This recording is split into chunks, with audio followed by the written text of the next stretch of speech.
টি-20 উত্তেজনার মাঝেও high voltage ম্যাচে মাঠে ছিল দর্শক। দিনের অপর ম্যাচে মুক্তিযোদ্ধা সংসদ ক্রীড়াচক্রকে 3-1 গোলে হারিয়ে শেষ 8 নিশ্চিত করেছে শেখ জামাল ধানমন্ডি ক্লাব। ম্যাচের 11 মিনিট বাইবেকে ক্রস থেকে আবাহনীর সামদ ইউসুফের ভুলে এমিলির গোলে হঠাৎই এগিয়ে যাওয়া মোহামেডানের।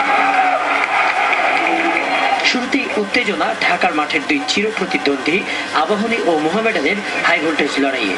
আর সেই উত্তেজনায় গা ভাসালেন বঙ্গবন্ধু স্টেডিয়ামের গ্যালারিতে বসে থাকা একদল তরুণ।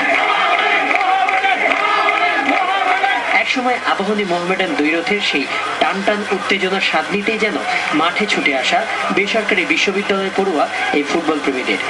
ফুটবল ফ্যান্স অব বাংলাদেশ নামক ফেসবুক গ্রুপের এই সদস্যরা ওয়ার্ল্ড টি-20 মুখী স্রোতের বিপরীতে মাতলেন আবাহনী মোহামেডান স্লোগানে। চেষ্টা করতেছি যে বাংলাদেশি ফুটবলের চিন্তাটাকে আমাদের গ্রুপের মধ্যে বেশি জাগ্রত করার জন্য। দেখেন পুরো গ্যালারিটাই খালি, তো আমরা উদ্যোগ নিয়েছি যে গ্যালারিতে দর্শক আনার জন্য। ইনশাল্লাহ চেষ্টা করবো সবসময় থাকতে, সবার সাথে থাকতে। আমাদের প্রাইভেট চ্যানেলগুলো বেশ প্রচারণা চালায় বা তারা যদি সেটা টেলিকাস্ট করে, আমার মনে হয় আরো বেটার কিছু আমরা আশা করতে পারি। প্রথমার্ধের বাকিটা সময় একের পর এক ভুল পাসে দুদল আশাহত করলেও দ্বিতীয়ার্ধে বল নিয়ন্ত্রণে আবাহনী 53 মিনিটে মরিসনের থ্রুপাস থেকে আউদু ইব্রাহিম আচমকা সমতায় ফেরালেন আকাশে নীলদের।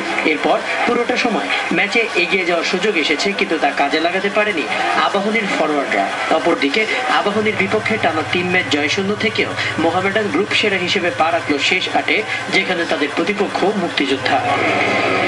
আর অপর ম্যাচে সনিনরদের জোড়া গোলে মুক্তিযোদ্ধাকে 3-1 উড়িয়ে দেয় শেখ জামাল ধানমন্ডি ক্লাব শেষ 8-এ খেলবে আবাহনীর বিপক্ষে।